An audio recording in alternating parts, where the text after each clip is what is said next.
Hello everyone, myself Sachin Kale. Welcome back on our educational YouTube channel. In today's lecture, in today's video lecture, we are going to discuss or learn about brainstorming part of lesson number 1.3, which is named as the call of soil. Now open your textbook and see the page number 31. Now see question number A1 in that first. Read the extract and state whether the following statements are true or false. Correct the false statements. Means खाली दिलेले statements आहेत ते बरोबर किंवा चुकीचे आहे ते सांगायचे आहेत आणि जे फॉल्स आहे, रॉंग आहे, चुकीचं आहे त्या ठिकाणी तुम्ही ते स्टेटमेंट करेक्ट करून म्हणजे करेक्शन करून ट्रू करून लिहायचं आहे. Now see in that first, growing in abundance is more important than the quality of the crop. म्हणजेच काय तर ग्रोईंग इन अबंडन्स म्हणजे जरुरीपेक्षा जास्त प्रमाणात लागवड करणे किंवा मिळवणे is more important than quality of the crop. क्वालिटीपेक्षा क्वांटिटी ही जास्त असायला पाहिजे असं इथं उल्लेख आहे. मग हे स्टेटमेंट कसं आहे, रॉंग आहे. मग याचं करेक्शन कसं असणार आहे, the quality of the crop is more important than growing in abundance. म्हणजेच काय क्वांटिटीपेक्षा क्वालिटी ही जास्त इम्पॉर्टंट आहे. Now see the next question number B. The author wanted to grow the desi variety of rice. Desi variety of rice लेखकांना हवी होती त्यांचा पीक घेण्यासाठी. मग हे स्टेटमेंट कसं आहे, राईट म्हणजे बरोबर आहे. Now statement the author did not succeeded in finding Kasbai. आणि ऑथरला ते कसबाई या व्हरायटीच्या बिया शोधण्यात अपयश आलं होतं. मग हे कसं स्टेटमेंट फॉल्स आहे. मग त्याचं करेक्शन करून कसं येणार answer, the author finally succeeded in finding Kasbai. Now question D. The aroma म्हणजेच अरोमा मीन्स सेंट और सुवास, सुगंध of the rice, desi rice would spread around the village. आणि देसी व्हरायटीचा जो राईस होता कसबाई त्या व्हरायटीच्या राईसचा अरोमा म्हणजे सुगंध पसरत होता. हे स्टेटमेंट कसं आहे, राईट आहे. Now next statement E. Never hybrid crops have a great appetite for chemicals. म्हणजेच काय नवीन आलेल्या हायब्रिड क्रॉप्सला ॲपेटाईट्स म्हणजे त्याची भूक जास्त असल्याकारणाने त्याला जास्त केमिकलची गरज असते. मग हे स्टेटमेंट कसं आहे, बरोबर आहे. नेक्स्ट स्टेटमेंट काय आहे, F. The author is an example of reverse migration. म्हणजे ऑथर हे शहरातून त्यांच्या गावी आले होते म्हणजे हे कसं आहे, स्थलांतर. हे मायग्रेशन मीन्स स्थलांतर, हे रिव्हर्स मायग्रेशन म्हणजे शहरातून गावाकडे येणे. हे स्टेटमेंट देखील बरोबर आहे. याचा आन्सर तुमच्या स्क्रीनवरती तुम्ही ते नोट डाऊन करून घ्या. पॉज करून व्हिडिओ पॉज करून तुम्ही ते नोट डाऊन करून घ्या. Right.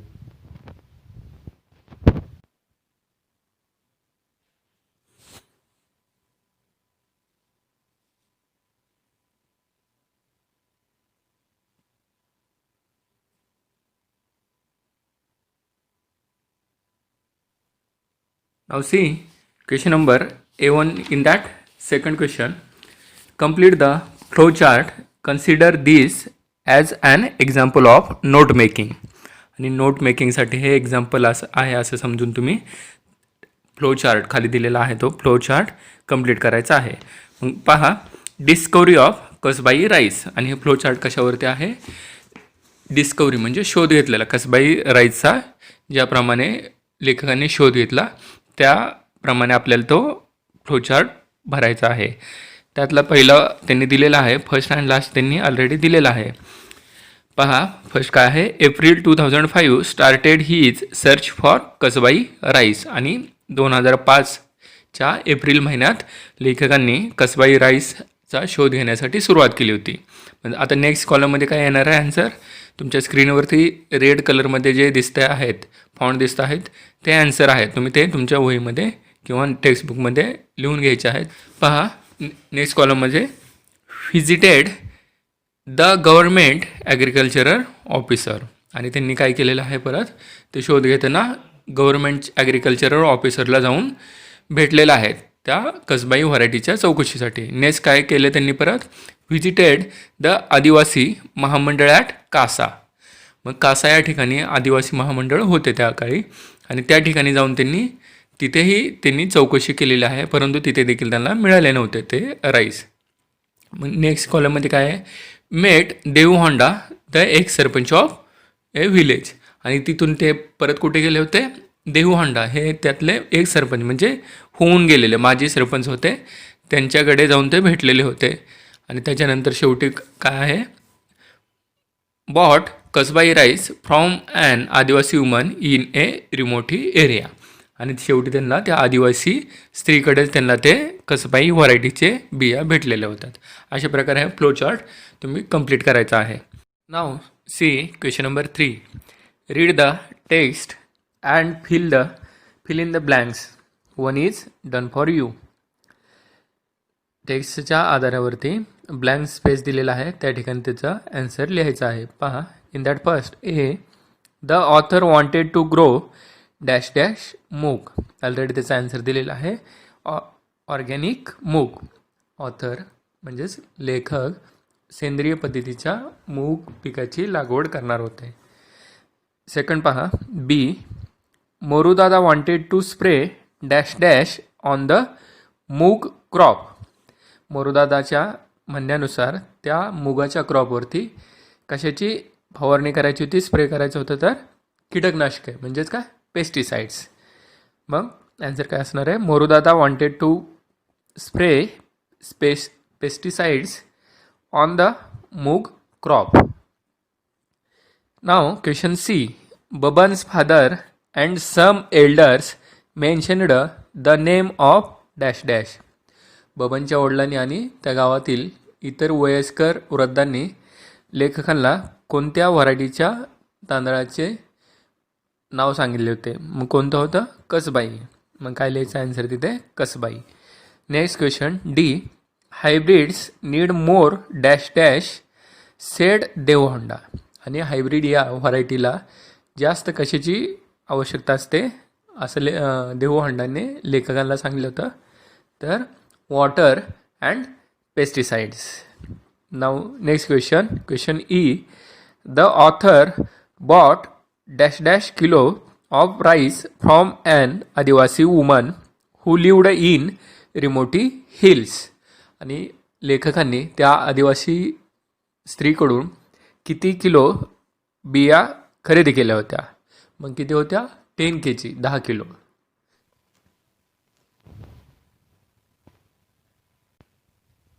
Now see the question number A2. At first, list action of the agricultural officer to the authors in about Kasbai rice seeds.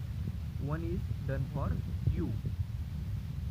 म्हणजे काय, ज्यावेळेस लेखक ॲग्रिकल्चरल ऑफिसरला इन्क्वायरी म्हणजे माहिती घेण्यासाठी गेले होते, कशाची, कसबाई राईसबद्दल माहिती घेण्यासाठी गेले होते किंवा तिथे मिळते का हे पाहण्यासाठी गेले होते, तेव्हा तेथील ॲग्रिकल्चरल ऑफिसरच्या रिॲक्शन म्हणजे प्रतिक्रिया काय होती ते आपल्याला घ्यायची आहे. त्यांनी एक्झाम्पल म्हणून हे दिलेलं आहे, पहा, एक ऑलरेडी दिलेलं आहे. He had not heard of Kasbai. तिथे ॲग्रिकल्चरल ऑफिसर काय म्हटलं होतं लेखकांना, तिथे कसबाईबद्दल कधीही ऐकलेलं नाही. मग आता आणखी काय बोललं होतं ते आपल्याला लिहायचं आहे. तुमच्या स्क्रीनवरती रेड कलरमध्ये ते ॲन्सर दिलेले आहेत, तुम्ही ते नोट डाऊन करून घ्यायचे आहे. पहा, ठीक आहे. He told that to the author the villagers were receiving him. आणि ती ॲन्सर असणार आहे, he offered to give some of the hybrid free of cost for trial. ते लेखकांना त्यांनी काही राईसच्या बिया दिल्या होत्या, ऑफर केल्या होत्या फ्री ऑफ कॉस्ट, म्हणजे विदाऊट कोणताही मोबदला घेता न घेता त्यांनी त्या ट्रायल म्हणून त्यांना देऊ केलं होतं. ते ऑथर आणि ॲग्रिकल्चरल ऑफिसरमध्ये झालेला संवाद होता. Now see question number A2. In that second question, go through the text. once again and note down Devu Honda's fond memories of Kasbai in your exercise book. One is done for you. आणि काय करायचं आहे, टेक्स्टबुकवरती ओझरती नजर टाकायची आहे आणि देव होंडाज found memories म्हणजे देव होंडाच्या आठवणी त्यांनी त्या या लेखकांना सांगितलेल्या त्या आपल्याला इथे लिहायच्या आहेत. One is done for you म्हणजे त्यांनी एक तुम्हाला एक्झाम्पल म्हणून देखील दिलेलं आहे. पुढे बघा question. Devhonda has found memories of Kasbai. They are as follows. आणि कसबाईबद्दलच्या देव होंडाच्या आठवणी आता त्या लेखकांबरोबर त्यांनी शेअर केलेल्या आपल्याला सांगायच्या आहेत. मग त्यातला एक दिलेला आहे पहा. A it needs dash dash rain. आणि त्या कसबाई व्हरायटीला कशाची किती प्रमाणात पाण्याची किंवा पावसाची आवश्यकता होती. मग काय असणार आहे, कमी म्हणजेच लेस. त्याचा ब्लँक स्पेसमध्ये काय येणार, less. It needs less rain. आता ए फक्त ए दिलेला आहे. आणखी काय बोलला होता त्या देव होंडा लेखकांना किंवा ऑथरला ते आपल्याला सांगायचं आहे. मग ॲन्सर तुमच्या स्क्रीनवरती बी दिसत आहे पहा. It needs less fertilizers and pesticides. खत आणि केमिकलची खूप कमी आवश्यकता असते. कशाला, कसबाई या राईसला व्हरायटीला. किंवा सेंद्रिय शेती आहे आणि सेंद्रिय पीक कोणतं घेतलेलं आहे लेखकांनी, कसबाई हे. आणि त्यासाठी लेस फर्टिलायझर्स म्हणजेच खत आणि पेस्टिसाइड्स म्हणजे कीटकनाशक हे कमी प्रमाणात लागतात. Now see answer C. In flash flood Kasbai crop had survived. आणि त्या देवहोंडाने ज्यावेळेस लेखकांना त्यांच्या लहानपणीची एक आठवण सांगितली होती. कोणती, ज्यावेळेस गावामध्ये पूर आला होता आणि त्या पुरामध्ये त्या पुराच्या पाण्यामध्ये सर्व पीक वाहून गेलं होतं, तरी देखील कसबाई व्हरायटीज हे त्या ठिकाणी जसं आहे तसं त्या शेतामध्ये जिवंत राहिलेलं होतं. हे देखील मेमोरीज लेखकांना देवहोंडाने सांगितले होते. हे त्याचा ॲन्सर आहे. रेड कलरमध्ये दिसत आहे त्या स्क्रीनवरती, ते त्याचा ॲन्सर आहे. तुम्ही ते नोटबुकमध्ये लिहून घ्यायचं आहे. Now see the next question. Question number A3 in that first. The writer says he grew an awful lot of moog. Explain the word awful in this sentence. म्हणजेच काय, रायटर काय म्हणले होते, awful म्हणजे भयानक प्रमाणात किंवा जास्त प्रमाणात लॉट ऑफ मूग. त्यांना लेखकांना इथे त्यांनी उल्लेख केला होता लॉट ऑफ मूग, awful या वर्डचा यूज केला होता. म्हणजेच लेखकांना भरपूर प्रमाणामध्ये मुगाचं उत्पन्न मिळालं होतं असा त्याचा मिनिंग होतो. मग ते आपण ॲन्सर कसं लिहिणार आहे. The word awful is known as an exceeding large quantity of moong. जास्त मोठ्या प्रमाणातील मूग हे उत्पन्न म्हणजेच awful असा त्याचा मिनिंग होतो. हे तुम्ही तुमच्या नोटबुकमध्ये लिहून घ्या. Now see question number 2. The word scent is different from its synonyms aroma. म्हणजेच काय, सेंट हा शब्द त्याच्या समानार्थी शब्द अरोमापेक्षा वेगळा आहे. Explain how the word scent in the subtitle scent of rice has deeper meaning than perfume or fragrance. म्हणजेच काय, लेसनच्या सबटायटलमध्ये सेंट या वर्डमधून परफ्यूम ऑर फ्रॅग्रन्स या वर्डच्या तुलनेत कशा प्रकारे अर्थबोध होतो किंवा सेंट या वर्डचा डीपर मिनिंग म्हणजेच खोलवर विस्तृत असा अर्थबोध कसा होतो ते आपल्याला सांगायचं आहे. आणि पुढेच क्वेश्चन आणखी आहे, continue. Tick phrases having a similar meaning from the following.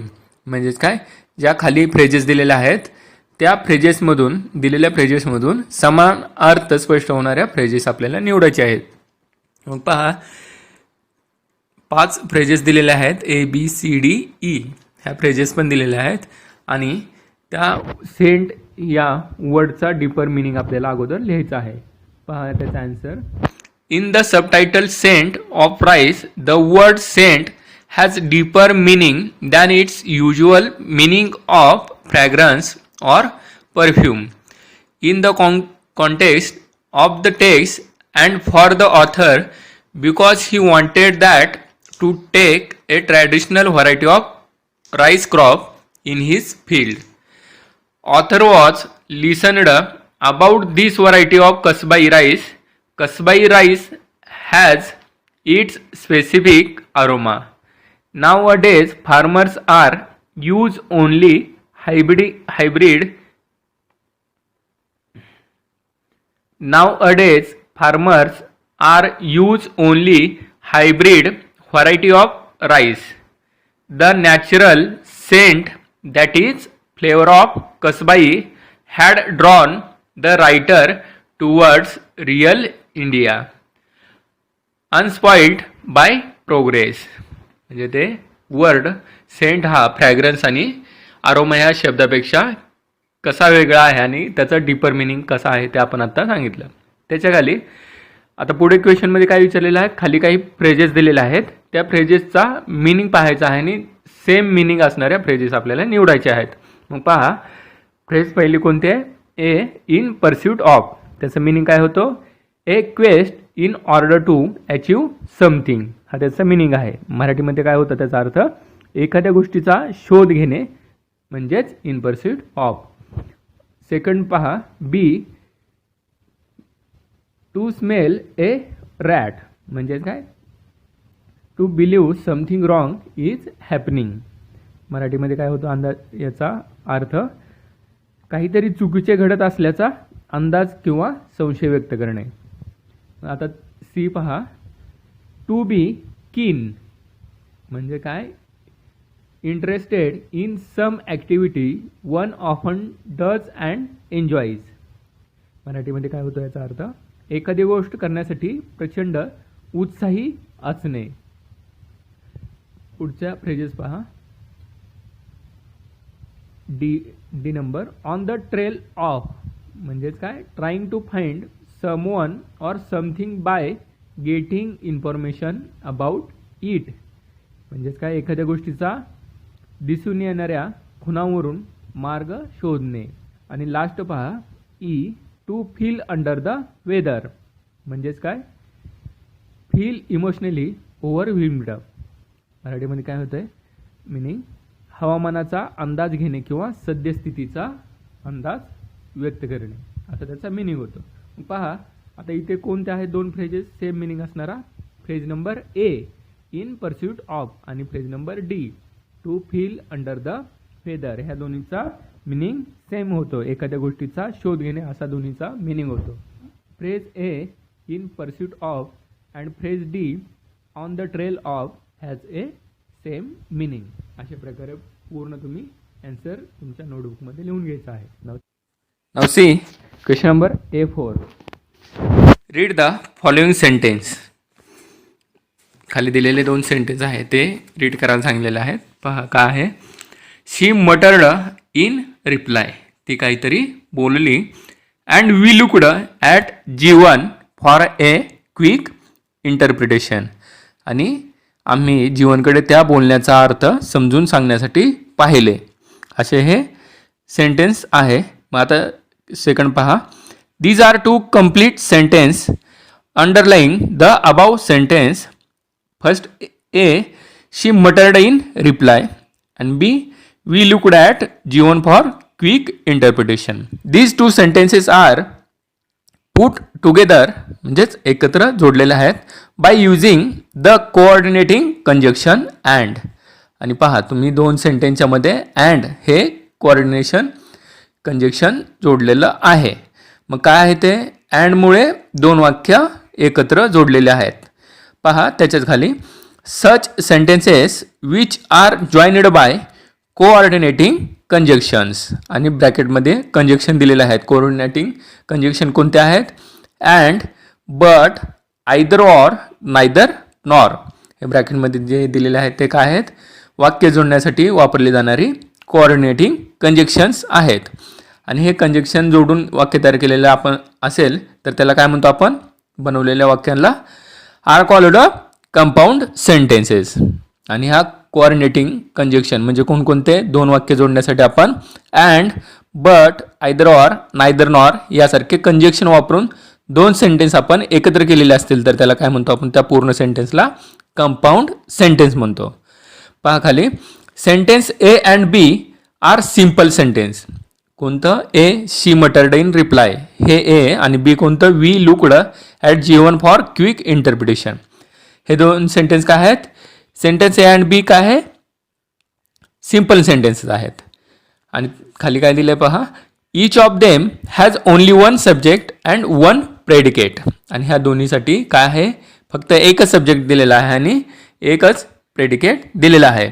Sentence A and B can be written in another way as she muttered in reply we looked at Jeevan for a quick interpretation.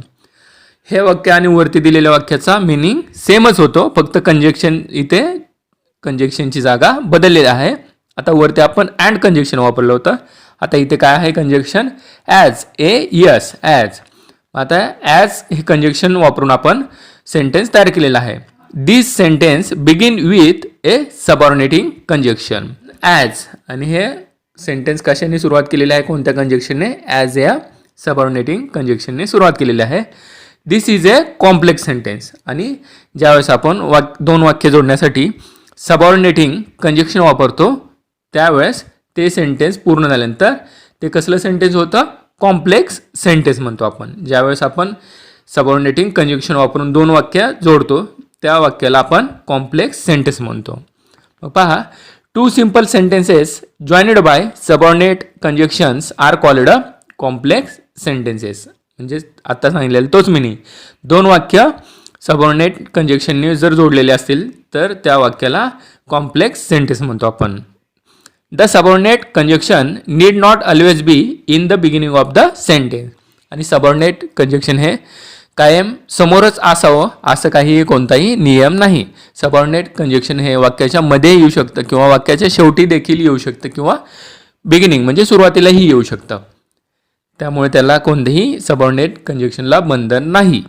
मग आता खाली question विचारलेला आहे पहा, make a pairs and group and find out some more simple complex and compound sentences from the text. आता जसं तुम्हाला A कोणतं? शी मटर्ड इन रिप्लाय हे सिम्पल सेंटेन्स आहे आणि त्याच्या खाली कोणतं होतं? We looked at Jeevan for quick interpretation हे देखील एक सिम्पल सेंटेन्स आहे. अशा प्रकारे तुम्हाला फक्त सिम्पल जे कंजक्शन कोणतंही न वापरता वाक्य आलेले आहेत, ह्या पाठामध्ये लेसनमध्ये आलेले वाक्य शोधायचे आहेत. ते सिम्पल सेंटेन्सेस ते शोधायचे आहेत. नंतर कॉम्प्लेक्स म्हणजे कॉम्प्लेक्स सेंटेन्स म्हणजे कोणते? सबऑर्डिनेशन किंवा सबऑर्डिनेटिंग कंजक्शन वापरून जोडलेले सिम्पल सेंटेन्स. दोन सिम्पल सेंटेन्स सबऑर्डिनेटिंग कंजक्शन वापरून जर जोडलेले असतील तर त्याला कॉम्प्लेक्स सेंटेन्स म्हणतो आपण. आणि ते देखील तुम्हाला शोधायचे आहेत. आणि पुढेच काय क्वेश्चनमध्ये विचारलं पहा, and compound sentence from the text. आणि तुम्हाला वरती कंपाऊंड सेंटेन्सचं एक्झाम्पल दिलेलं आहे. कसं आहे? अँड हे कंजक्शन कोऑर्डिनेटिंग कंजक्शन वापरून दोन वाक्य सिम्पल दोन वाक्य जोडलेले आहेत आणि त्यालाच काय म्हटलेलं आहे? Compound sentence. म्हणजे फक्त अँडच आहे असं नाही. कोऑर्डिनेटिंग कंजक्शनमध्ये and, but, either or, neither or ह्यासारखे भरपूर आहेत जे दोन वाक्याला मध्ये जोडतात. त्यालाच आपण कोऑर्डिनेटिंग कंजक्शन म्हणतो. मग अशा प्रकारे तुम्हाला सिम्पल, कॉम्प्लेक्स आणि कंपाऊंड सेंटेन्स सर्च करायचे आहेत. Now see, answer is already given on your mobile screen. Simple sentence, Morudada rented his tractor to plug the land. म्हणजेच मोरूदादाने त्याच्याजवळचा असणारा ट्रॅक्टर त्या मशागतीसाठी लेखकांना भाड्याने दिला होता. अशा प्रकारे इथे कोणतंही कंजक्शन आलेलं नाही आहे. म्हणजे हे कोणतं आहे? Simple sentence. इथे कोणताही ॲज नाही किंवा अँड नाही, असं कोणतंही कंजक्शन न वापरता आलेलं असतं सेंटेन्स जे ते सिम्पल सेंटेन्स असतं. अशा प्रकारे तुम्ही हे मी तुम्हाला एक्झाम्पल दिले आहेत, हे तुम्ही नोट डाऊन करायचे आहेत. अशा प्रकारे तुम्ही आणखी भरपूर शोधू शकता simple sentence. Now see, next is complex sentence. See, first, we were clear. This is the first simple sentence. And another is, we would not use any chemicals. These are the two simple sentences are joined or combined by with the help of that subordinate conjunction. That is the subordinate conjunction. म्हणजेच काय? We were clear that हे एक sentence आहे आणि we would not use any chemicals हे एक sentence आहे. दोन्ही सेंटेन्स कसे आहेत, सिम्पल सेंटेन्स आहेत आणि दॅट या सबऑर्डिनेट काही दोन सेंटेन्स जोडलेले आहेत, म्हणून हे कसं झालं, पूर्ण सेंटेन्स हे कॉम्प्लेक्स सेंटेन्स. अशाच प्रकारे तुम्हाला खाली 5 एक्झाम्पल दिलेले आहे. पहा सेकंड एक्झाम्पलमध्ये, my bare feet were muddy as I walked around gingerly. इथं काय आहे, फर्स्ट सेंटेन्स कोणतं आहे त्यातलं, simple, my bare feet were muddy, this is the first simple sentence, and another is I walked around gingerly, this is the second simple sentence. Now these two sentences are combined or joined by as हे काय आहे, subordinate conjunction. अशाच प्रकारे तुम्हाला खाली आणखी 3 example दिलेले आहेत. असे टोटल कॉम्प्लेक्स सेंटेन्सचे 5 दिलेले आहेत. Compound sentence, here in that first, around me were rows of chiku trees, this is the first simple sentence, and another is and below a dense foliage of mook, this is the second simple sentence, and हे coordinating conjunction आहे. मग पहा त्याचप्रमाणे खाली second number, they just grew their rice, this is the simple sentence, and another is ate what they got, these two are the simple sentence, and these two sentences are combined with the help of conjunction and is the coordinating conjunction. म्हणजेच काय, and ह्या कंजक्शनने 2 वाक्य जोडलेले आहेत, त्यामुळे हे काय आहेत, कंपाऊंड सेंटेन्सेस. अशा प्रकारचे लेसनमध्ये भरपूर आहेत examples, compound sentence, complex sentence आणि सिम्पल सेंटेन्सचे. हे तुम्हाला मी 5 एक्झाम्पल म्हणून दिले आहेत. तुम्ही स्वतः आणखी याच्यामध्ये ॲड करून स्वतःचे सर्च करून लिहा. त्याच्याच खाली आणखी एक क्वेश्चन आहे, पहा, prepare a list of subordinating conjunctions. म्हणजेच काय, जसं आता आपण ॲज हे सबऑर्डिनेट कंजक्शन पाहिलेलं आहे, त्याप्रमाणे सबऑर्डिनेट कंजक्शन कोणते आहेत त्याची तुम्ही लिस्ट तयार करायची आहे. तुमच्या मोबाईल स्क्रीनवरती मी ती लिस्ट देतो आहे, तुम्ही ते नोट डाऊन करून घ्यायचे आहे.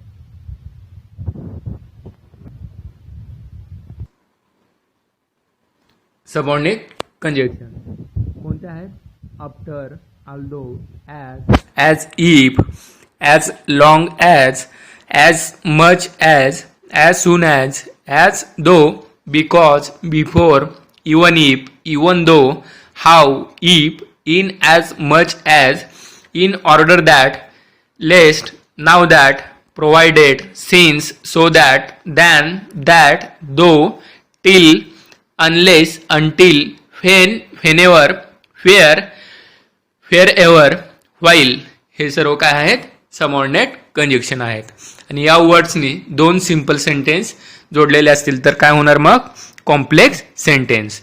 म्हणजे काय, सबऑर्डिनेट कंजक्शन यूज करून जर 2 सिम्पल सेंटेन्स जोडलेले असतील तर ते पूर्ण सेंटेन्स कसं असणार आहे, complex sentence.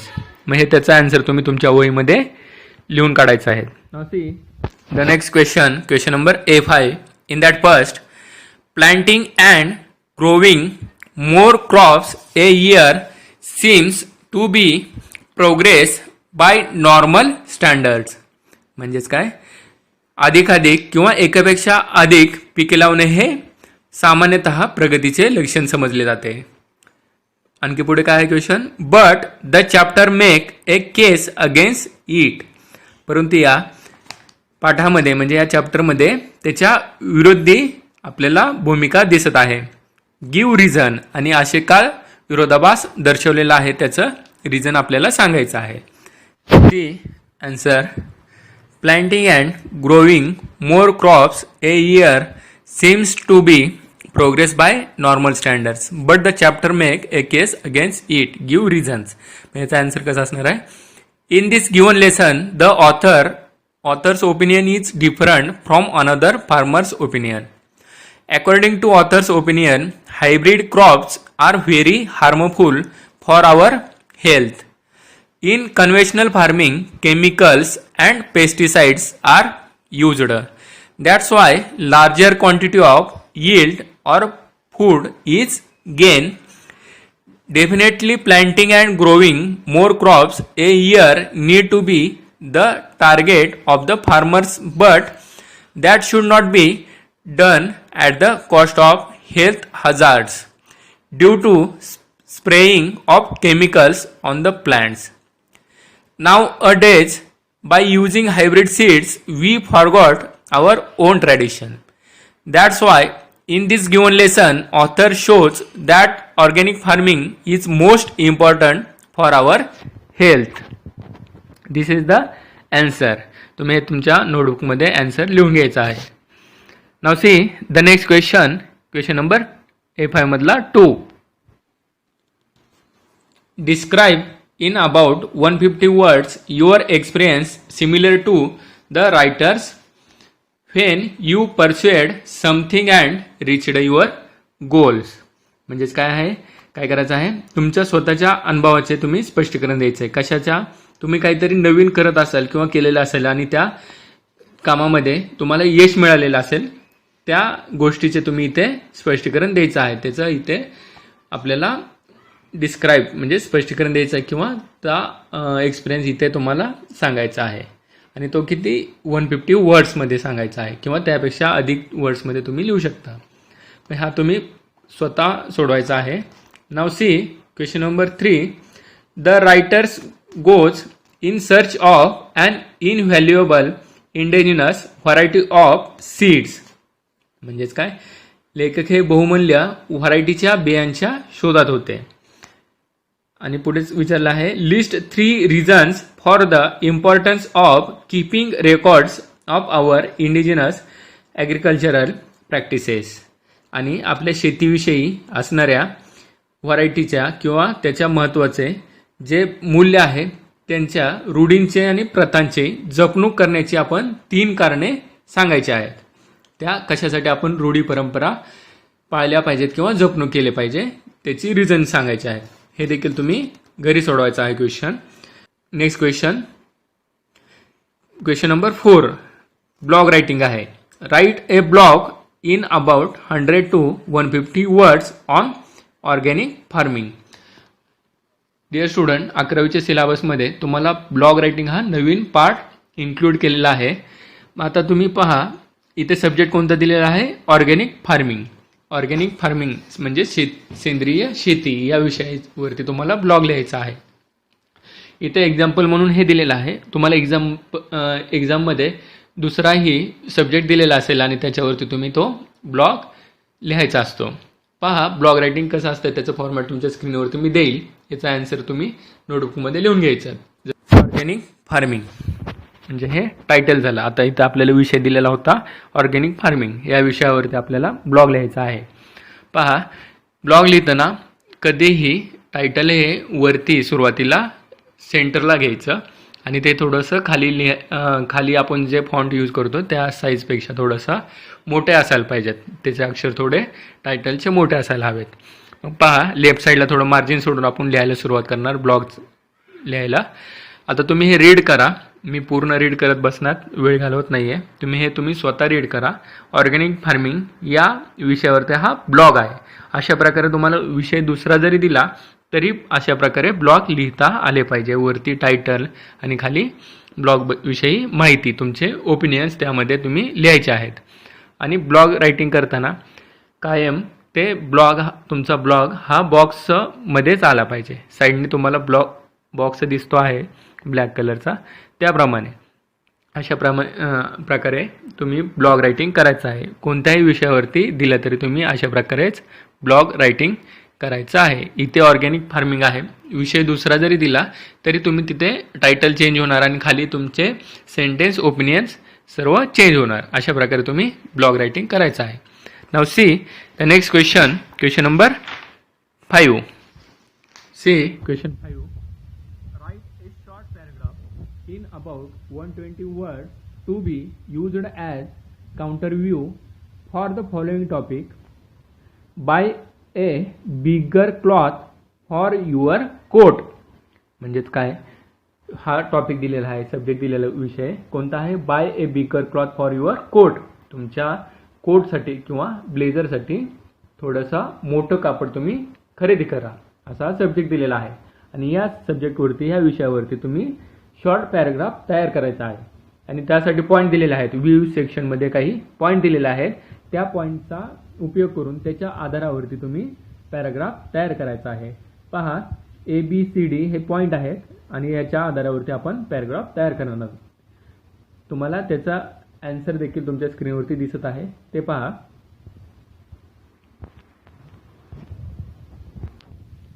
View section already तुम्हाला दिलेलं आहे, तिथे पॉईंट्स आहेत ते तुम्ही रीड करायचे आहेत आणि त्या पॉईंटच्या आधारावरती आपण खाली दिलेल्या सब्जेक्टच्या related buy a bigger cloth for your coat हा विषय दिलेला आहे.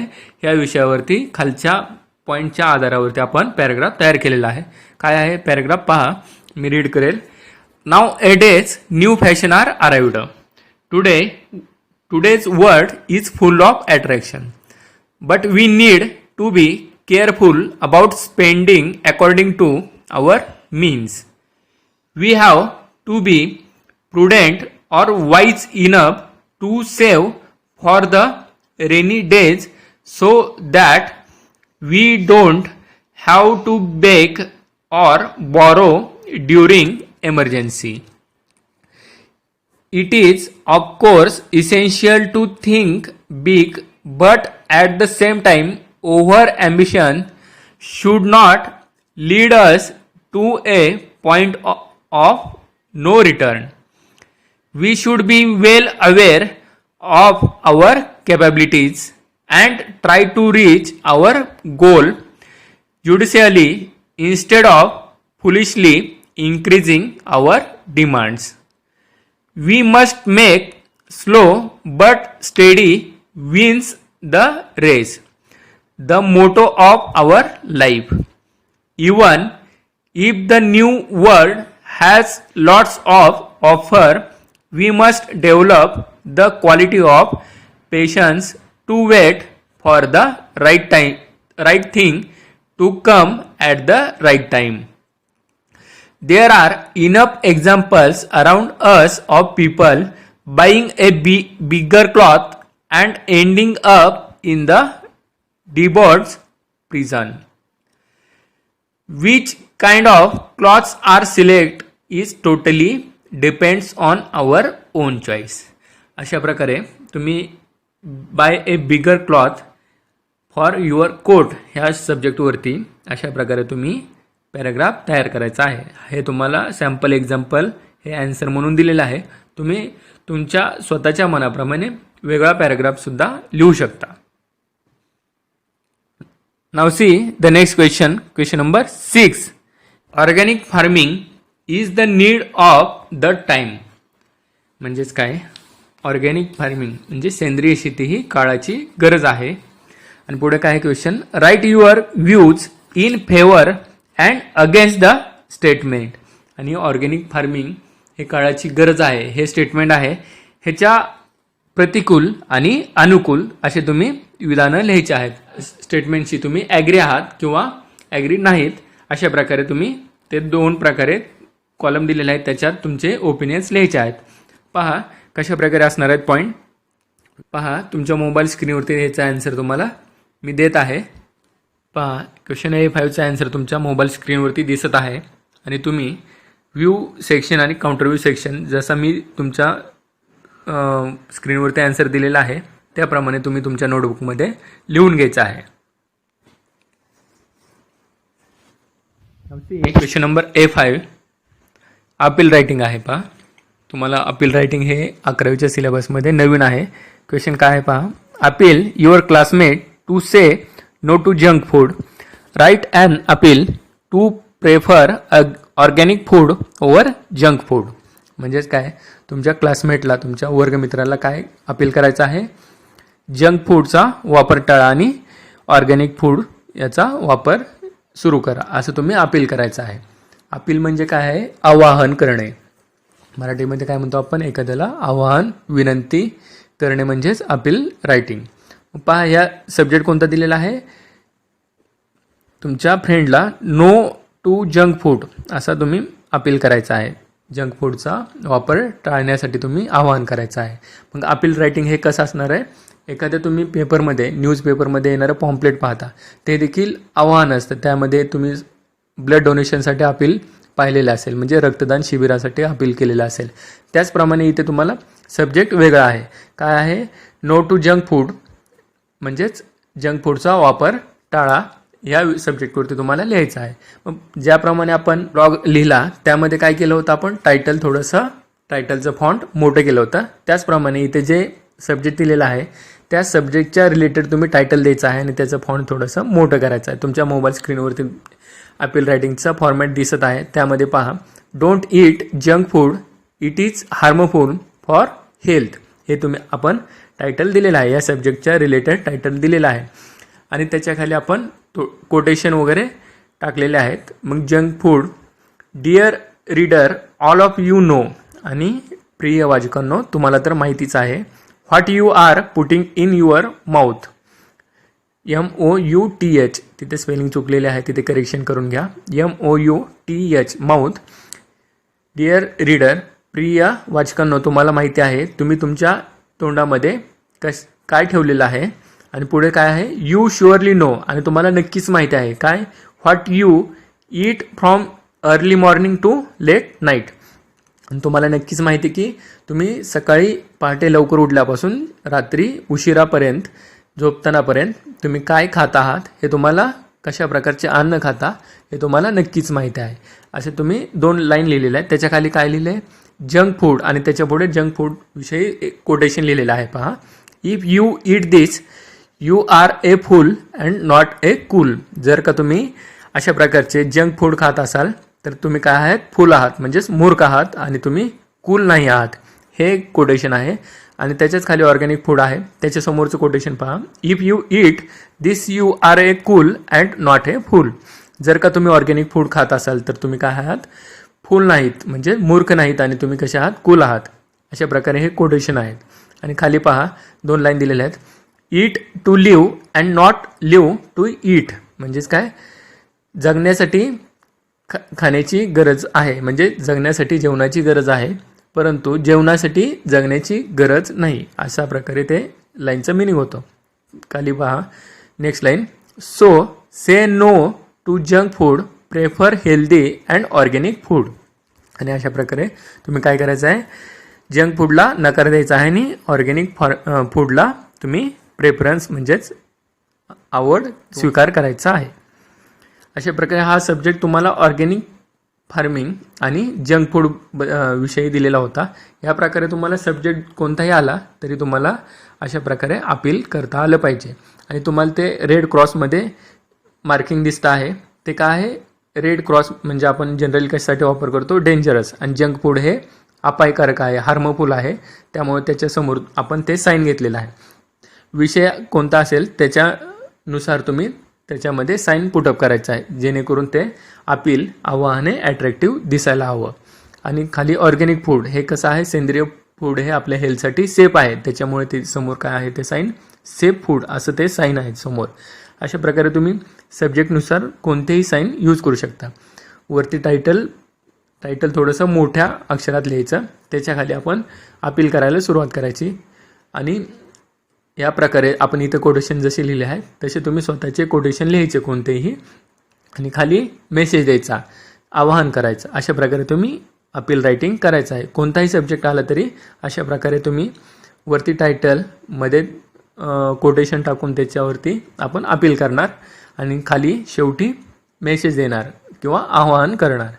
आणि त्यासाठी तुम्हाला जर येत असतील तर तुम्ही त्याच्यामध्ये कोटेशन तर घ्यायचे, नाहीतर मग सिम्बॉल्स यूज करायचे. जसं इथं आपण रेड क्रॉस म्हणजेच डेंजरस, हार्मफुल असा त्याचा मीनिंग होतो. तुमच्या एक्झाममध्ये कोणताही सब्जेक्ट आला तरी तुम्ही अशा प्रकारे अपील रायटिंग करायचं आहे. आणि जसं आपण ब्लॉग रायटिंगला बॉक्स केला होता त्याचप्रमाणे अपील रायटिंगला पण ब्लॅक कलरमध्ये साईडने बॉक्स करायचा आहे.